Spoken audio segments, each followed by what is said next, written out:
সরকারি কলেজ এর পক্ষ থেকে একাদশ দ্বাদশ শ্রেণীর আর শিক্ষার্থীদেরকে অর্থনীতি দ্বিতীয় পত্রের ক্লাসে স্বাগত জানাই। আজকের আলোচনার বিষয় অর্থায়ন।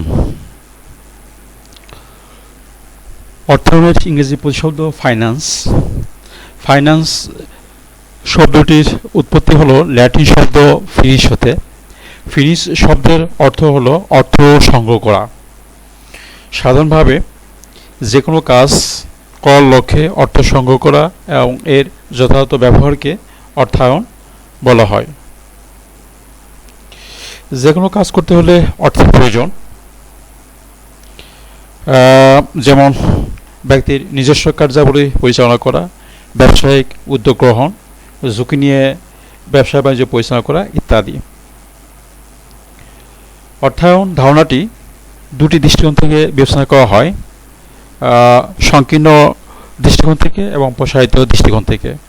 সংকীর্ণ অর্থে অর্থায়ন বলতে কোনো ব্যবসায় বা আর্থিক প্রতিষ্ঠানের আর্থিক পরিকল্পনা, তহবিল সংগ্রহ ও সম্পদের সর্বোৎকৃষ্ট ব্যবস্থাপনাকে বোঝায়। প্রসারিত বা সামষ্টিক দৃষ্টিকোণ থেকে অর্থায়ন বলতে দেশের অভ্যন্তরীণ ও বহির্বিশ্বের সাথে সামগ্রিক ব্যবস্থাপনার মাধ্যমে আর্থিক প্রতিষ্ঠানসমূহ ফার্ম, মুদ্রা বাজার ও মূলধন বাজার তাদের কর্মকাণ্ড পরিচালনা করে তাকে বোঝায়। আমরা অর্থায়নের কয়েকটি বৈশিষ্ট্য লক্ষ্য করতে পারি। প্রথমত, বিভিন্ন উৎস হতে অর্থ সংগ্রহ করে তহবিল গঠন এবং সেই তহবিলের সুষ্ঠু ও দক্ষ ব্যবহার নিশ্চিত করা। দ্বিতীয়ত, এ তহবিল মুদ্রা ও মূলধন বাজার হতে সংগৃহীত হবে। তৃতীয়ত, পরিকল্পনার মাধ্যমে সংগৃহীত তহবিলের ব্যবহার দ্বারা সম্পদের সর্বোচ্চ কোণের প্রচেষ্টা গ্রহণ। অর্থায়নের কার্যাবলী বা functions or importance of finance. ব্যক্তি, পরিবার, সমাজ ও সরকারের আর্থিক গতিশীলতা বৃদ্ধিতে বা যে কোনো উদ্যোগ বাস্তবায়নে প্রয়োজন অর্থ ও এর যথাযথ ব্যবহার। অর্থায়ন সাধারণত উল্লেখিত কার্যাবলী সম্পাদন করে থাকে। প্রথমত, আমাদের আর্থিক পরিকল্পনা। কোনো কার্য সম্পাদনের জন্য প্রয়োজনীয় অর্থের পরিমাণ, সময় এবং তহবিলের সুষ্ঠু ব্যয় নির্ধারণ এবং এর সাথে জড়িত কার্যাবলীর বিচার বিশ্লেষণ ও পরিধি নির্ধারণে আর্থিক পরিকল্পনার গুরুত্ব রয়েছে। সরকারি এবং বেসরকারি উভয় ক্ষেত্রেই বা সকল ক্ষেত্রেই এটি প্রথমে বিবেচনা করা হয়। উৎস নির্বাচন। অর্থায়নের দ্বিতীয় গুরুত্বপূর্ণ কাজ হল তহবিলের উৎস নির্বাচন। আর্থিক পরিকল্পনা অনুযায়ী প্রয়োজনীয় অর্থ কোন উৎস হতে সুবিধাজনক শর্তে সংগ্রহ করা যাবে,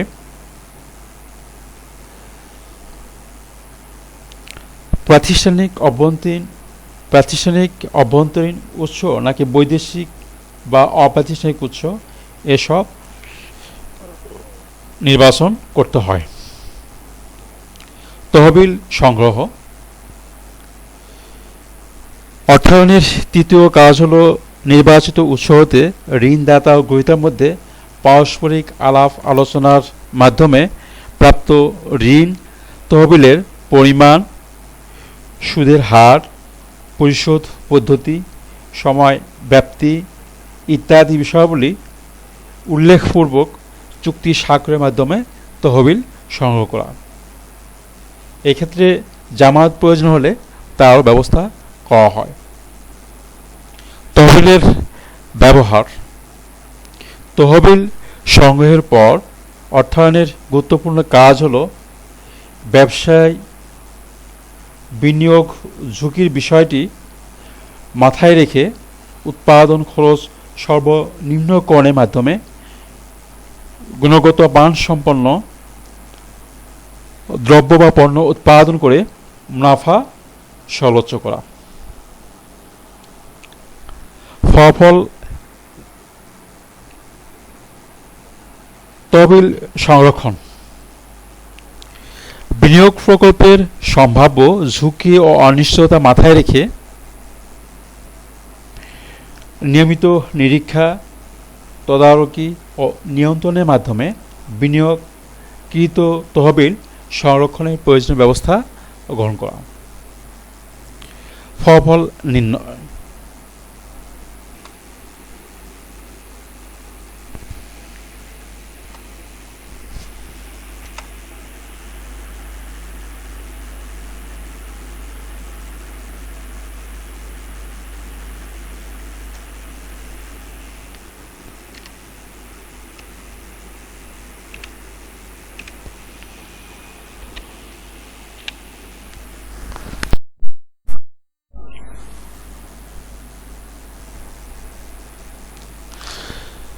ফলাফল নির্ণয়। বিনিয়োগ প্রকল্পের ধারাবাহিক মূল্যায়নও অর্থায়নের একটি গুরুত্বপূর্ণ কাজ। বিনিয়োগের মাধ্যমে প্রকল্পতে কি পরিমাণ লাভ অর্জিত হলো, বর্তমান আর্থিক অবস্থা কেমন, ক্ষতি হলে কিভাবে ক্ষতি পুষিয়ে নেওয়া যায়, এসব পর্যালোচনা করা হয়। মুনাফা বন্টন। নির্বাচিত প্রকল্পে বিনিয়োগের ফলে অর্জিত মুনাফার কত শতাংশ শেয়ার হোল্ডারগণ এর মধ্যে বণ্টিত হবে, কে কত মুনাফা পাবে, মুনাফা কিভাবে পুনর্বিনিয়োগ হবে, এসব বিষয় নির্ধারণ করাও অর্থায়নের গুরুত্বপূর্ণ কাজ। প্রকল্প ব্যয় নিয়ন্ত্রণ।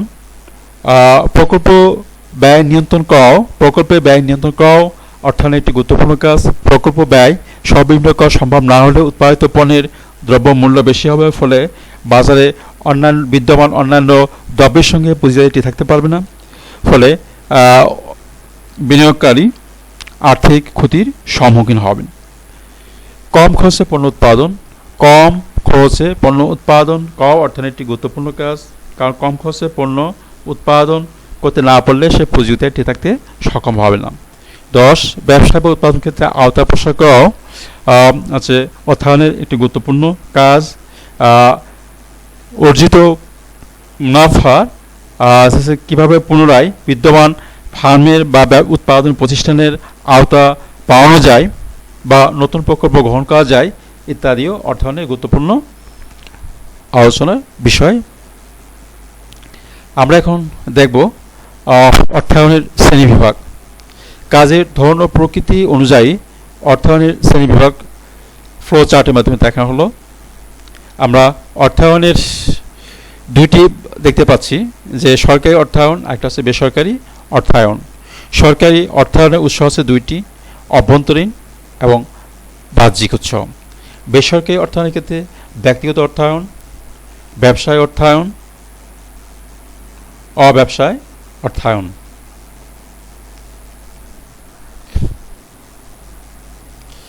ব্যবসায় অর্থায়ন আবার মূলত আমাদের কয়েক প্রকার: মালিকানা ভিত্তিতে, মেয়াদি ভিত্তিতে, উৎসের ভিত্তিতে এবং কাঠামো ভিত্তিতে। মেয়াদি ভিত্তিতে অর্থায়ন আমাদের 3 প্রকার: স্বল্পমেয়াদী, মধ্যমেয়াদী এবং দীর্ঘমেয়াদী। আমাদের মেয়াদি ভিত্তিতে অর্থায়ন স্বল্পমেয়াদী, মধ্যমেয়াদী এবং দীর্ঘমেয়াদী। আমরা সরকারি অর্থায়ন বলতে আমরা বুঝি রাষ্ট্র বা স্থানীয় সরকারের অর্থায়নকে, রাষ্ট্র বা কেন্দ্রীয় ও স্থানীয় সরকারের অর্থায়নকে বলা হয় সরকারি অর্থায়ন। অর্থাৎ এই সরকারি অর্থায়নের মূল লক্ষ্য হল শিক্ষার প্রসার, সামাজিক কল্যাণ, অর্থনৈতিক উন্নয়ন, সম্পদের সুষম বন্টন, গ্রাম অঞ্চলের উন্নয়ন, কর্মসংস্থান বৃদ্ধি, জাতীয় আয় বৃদ্ধি, দাম স্তর কাঙ্ক্ষিত পর্যায়ে রাখা ইত্যাদি লক্ষ্যে সরকারি অর্থায়ন হয়ে থাকে। সরকারি অর্থায়নের উৎস দুইটি আমরা যেটা বলেছি।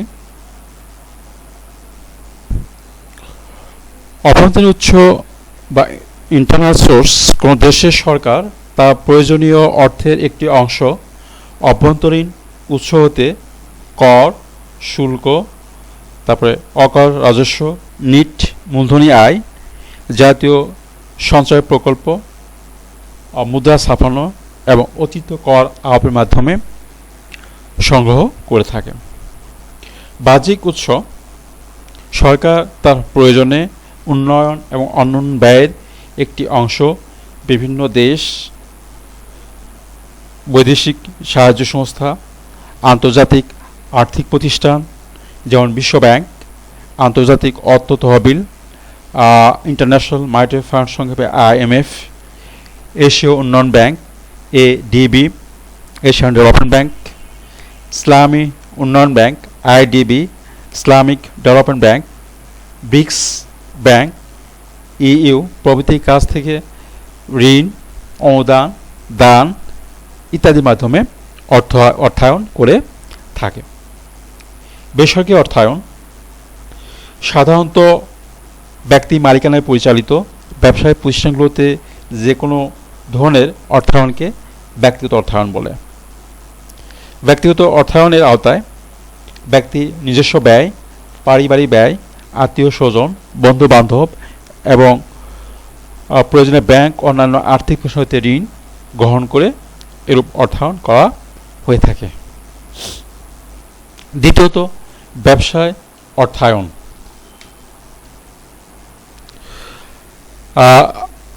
উৎপাদনকারী বা ব্যবসায়ের মূল লক্ষ্য হল মুনাফা অর্জন করা। মুনাফা অর্জনের উদ্দেশ্যে পরিচালিত ব্যবসায়িক কার্যাবলী পরিচালনার জন্য অর্থায়নকে ব্যবসায় অর্থায়ন বলা হয়। এ ধরনের অর্থায়ন আবার কয়েক অংশে ভাগ করা হয়েছে।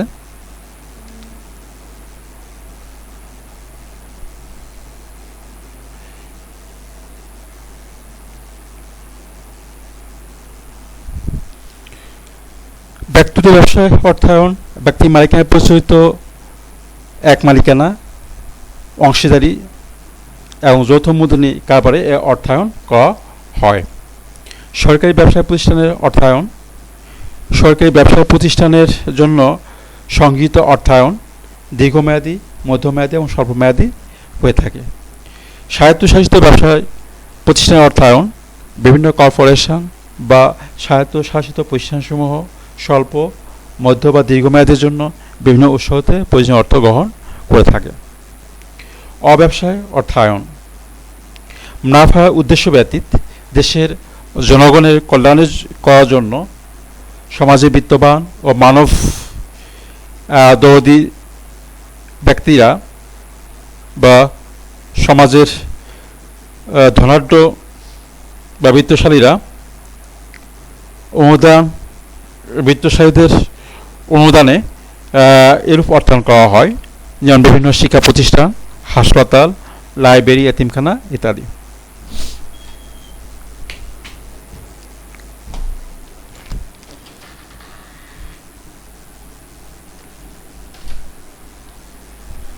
আমরা ব্যবসা অর্থায়নকে আমরা কয়েকটি অংশে ভাগ করা যায়।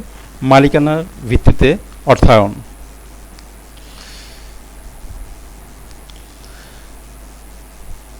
মালিকানার ভিত্তিতে অর্থায়ন আবার তিন প্রকার হয়ে থাকে। এক মালিকানা, এ কারবারে অর্থায়ন যেখানে সীমাহীন দায়িত্ব ঝুঁকির আধিক্য থাকে। অংশীদারি কারবার অর্থায়ন, এ কারবারে অর্থায়ন তুলনামূলকভাবে সহজ হলেও অংশীদারিদের মধ্যে অসীম দায়িত্ব থাকে। যৌথ মূলধনী কারবার অর্থায়ন, এ ধরনের কারবারে অর্থায়ন তুলনামূলকভাবে নিরাপদ এবং ঝুঁকি সর্বনিম্ন থাকে। সময় বা মেয়াদের ভিত্তিতে অর্থায়ন তিন প্রকার: স্বল্পমেয়াদী, মধ্যমেয়াদী এবং দীর্ঘমেয়াদী। স্বল্পমেয়াদ বলতে 1 বছর বা তার কম সময়ের জন্য অর্থায়ন করা হয়ে থাকে। মধ্যমেয়াদী 1 বছর হতে 5 বছর সময়ের জন্য অর্থায়ন করা হয়ে থাকে। আর দীর্ঘমেয়াদী 5 বছর হতে 20 বছর সময়ের জন্য এরূপ অর্থায়ন করা হয়ে থাকে। উৎসের ভিত্তিতে অর্থায়ন দুই প্রকার: অভ্যন্তরীণ উৎস আর বাহ্যিক উৎস।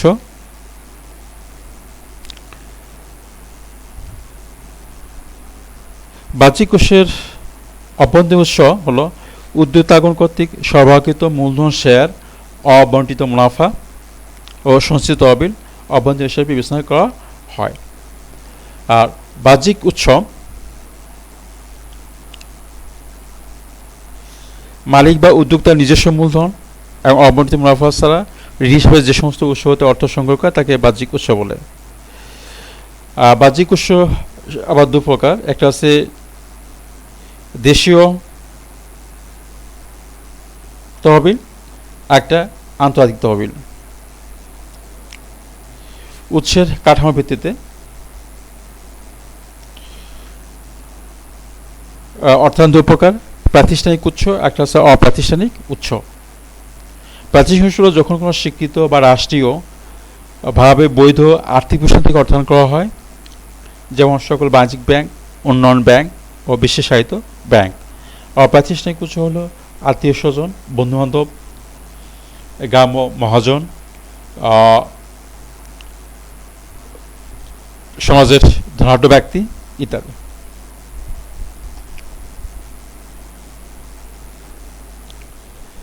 আমরা অর্থায়নের উৎস দেখব। অর্থায়নের উৎস হলো দুইটি, অভ্যন্তরীণ উৎস, একটা আছে বাহ্যিক উৎস। অভ্যন্তরীণ উৎস আবার কয়েকটি ভাগ রয়েছে। আমাদের অভ্যন্তরীণ সঞ্চয়, আয়ের সাথে সঞ্চয়ের একটি ঘনিষ্ঠ সম্পর্ক রয়েছে। মানুষ তার বর্তমান আয়ের যে অংশ ভোগ ব্যয় না করে ভবিষ্যতের জন্য সঞ্চয় বা জমা করে তাকে সঞ্চয় বলে। ভবিষ্যতের জন্য যা জমা করে তাকে সঞ্চয় বলে। সঞ্চয় থেকে পুঁজি বা মূলধন সৃষ্টি হয়, যা বিনিয়োগ করে মুনাফা বা আয় করা যায়। অতিরিক্ত কর ধার্য,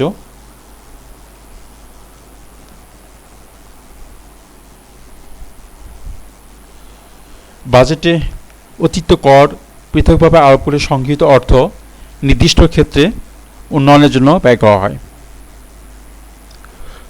অনেক উন্নত দেশে এভাবে উন্নয়ন ব্যয় সংস্থান করলেও অন্যান্য দেশে এ উৎসের ভূমিকা নগণ্য।